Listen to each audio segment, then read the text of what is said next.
Last week, I spoke with Professor Marwala.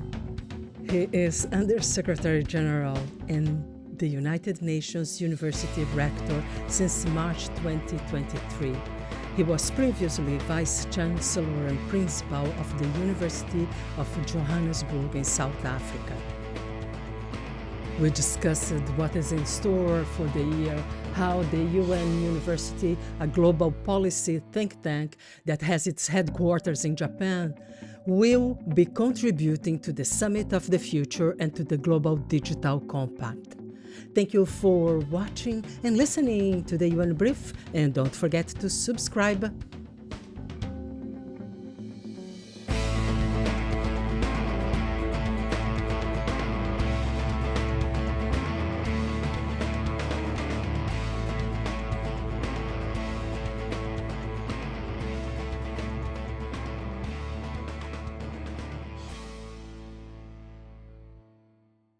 It is a moment in time where we are discussing artificial intelligence. You just came out of a meeting with the special envoy of the Secretary General for New and Emerging Technologies, former Ambassador Amandeep Gill.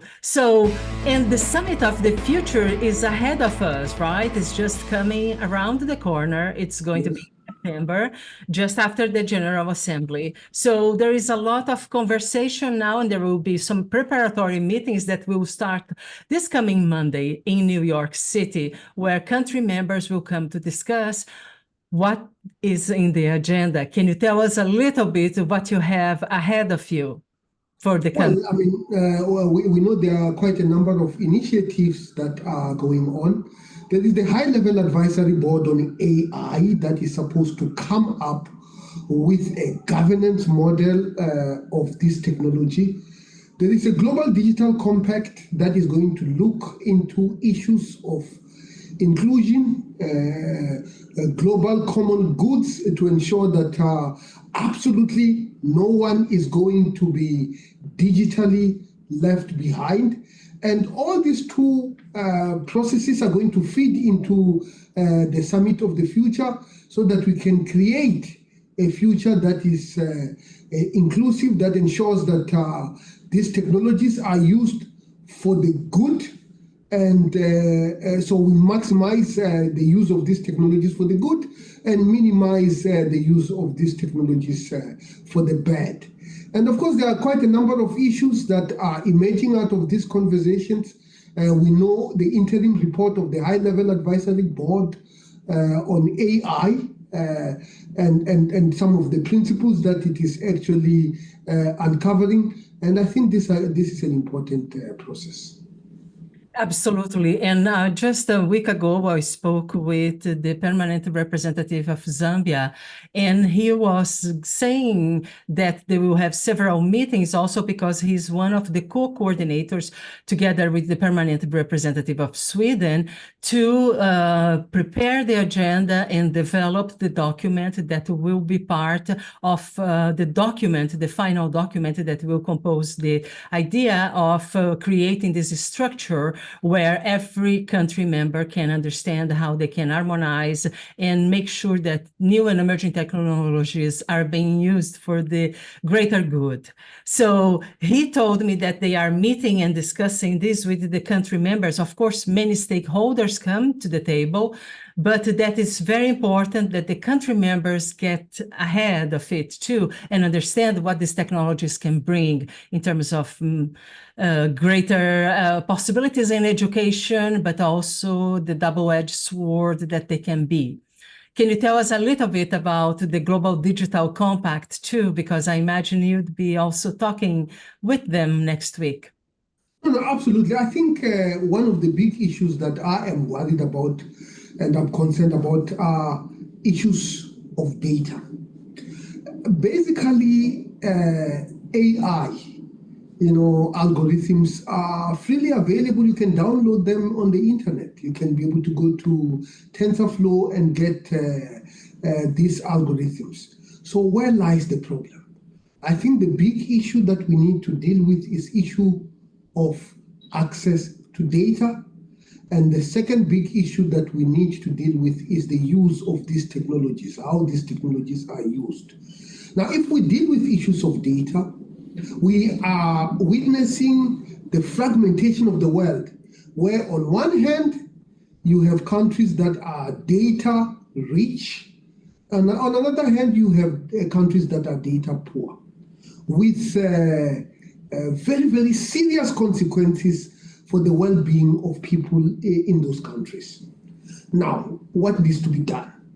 I think the first thing that we need to do is to ensure that there is a free flow of data across borders so that we can be able to deal with issues of data scarcity in some parts of the globe. Number two, I think we need to deal with issues of infrastructure, of data collection, data analysis, and data storage, and ultimately data use in training these platforms. Very, very important.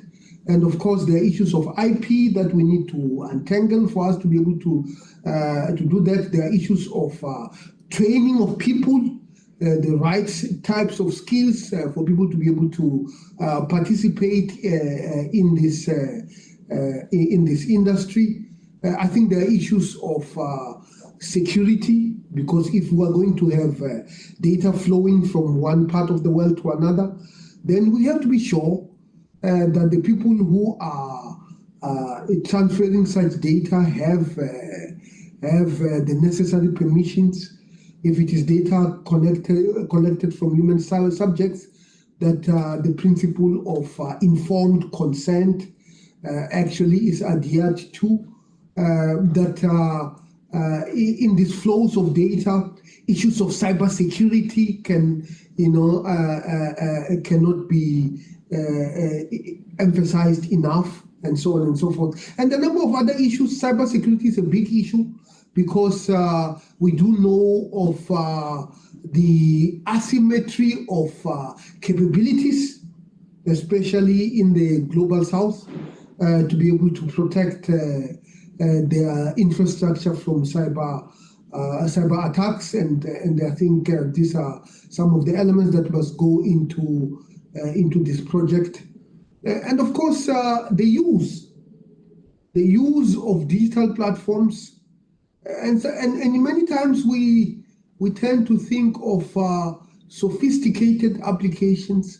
A small-scale farmer, and I used to be a small-scale farmer in South Africa, can benefit from digital technologies to increase their productivity. The issues of education. I come from the rural area, and one of the issues that afflict people in rural areas is shortage of well-trained teachers. How do we ensure that students in those areas have access to world-class teaching? And of course, that will involve digital platforms. For that to happen, that will involve exchange of data. So issues of connectivity are important. Issues of devices are important. Issues of the cost of data is important. And I can also talk about issues around hospitals. Remote medicine requires digital infrastructure. Right, absolutely. And in the global south, often diplomats will tell me that the question is sometimes there is not even the basics, like electricity. You cannot put a computer somewhere there is no electricity, right? That's off the grid, like in the Amazon rainforest, for instance, or some parts of Africa, sub-Saharan Africa. So aren't we also bound now to look into these questions of infrastructure, right? Now we don't use not only terrestrial cables, but we use also satellites. But all these issues also will come to the fore and come to the table, I imagine, during the discussions, both for the Global Digital Compact and the preparations for the Summit of the Future. And how do you see that the United Nations University can contribute to bring a greater awareness and also develop educational programs around the globe in the global south in order for people to truly participate in the digital economy? Well, I mean, we are doing quite a great deal of work around improving digital access. We just issued a policy around the use of synthetic data, which is quite important for us to be able to deal with the issue of data scarcity. Our institute in Guimarães, in Portugal, eGov, is involved in educating people about the governance of electronic infrastructure. For example, in places such as Mozambique, Angola, and Cape Verde Island, for example. Our institute in Macau, which is going to be holding a conference on AI, is involved in the global south on how issues of access of technology, the relationship between access of these technologies and what kind of infrastructure we need to put into place, how it can be financed, and so on and so forth. Our institute in Japan, the Institute of Advanced Study, is doing work in South Africa, in Southern Africa, for example, on how some of these technologies can be used to improve education and bring more education to the community. So the United Nations University is heavily involved. And of course, we have an institute in Helsinki that has a program in Southern Africa, South Africa, and Mozambique, Southern Africa, towards inclusive economic development, because at the end of the day, for us to have access to all this digital infrastructure, it is really about sorting out the political economy. The economy is at the core of this, because all this infrastructure needs some form of financing or another. So financial inclusion is at the core of this access to these technologies. And to wrap it up, what about the participation of the private sector? How do you see that happening? Because, of course, they are the ones that are providing the services, right? How do we go about getting the country members at the negotiating table, having the private sector also participate in as truly partners for develop this infrastructure? I think it's absolutely crucial. I mean, I used to be the president of University of Johannesburg during the COVID time. And of course, when people during lockdown were sent home, we had to deal with issues of connectivity. And we realized that we couldn't do it alone without actually going to telecommunication companies and negotiated affordable data prices. Very, very important.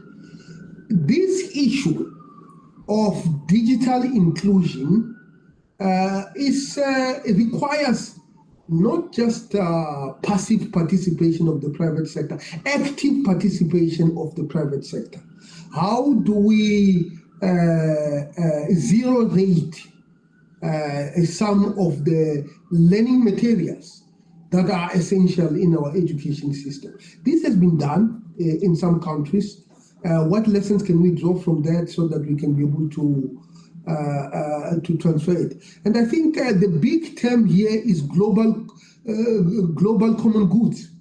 There are certain goods that should be made available because they are important for development and ultimately for social cohesion. And if we do not make them available, then we are in much deeper trouble than we are. I think access to data is very, very important because it interfaces well-being of people. I think access to some level of education is important. Digital literacy is a human right. It's no longer a luxury, it's a human right.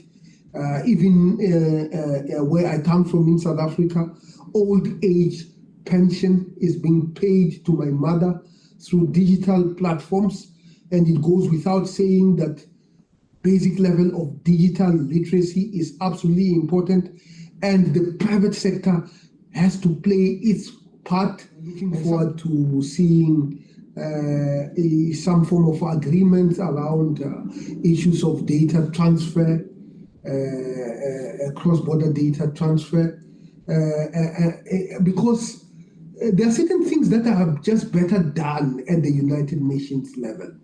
I'll just give you an example. There are about 71 governance models of AI that are emanating from member states. And it is clear that that fragmentation actually compromises the uptake of these technologies. The standardization process, if it is just left at member state level, actually result with a suboptimal global system. So it is important for the United Nations to pull us together and come up with the global digital compact, come up with the global governance of key technologies, whether it is cybersecurity, whether it is AI, whether it is issues of governance of data, and so on and so forth, so that we can be able to advance everyone and absolutely leave no one behind. Thank you very much.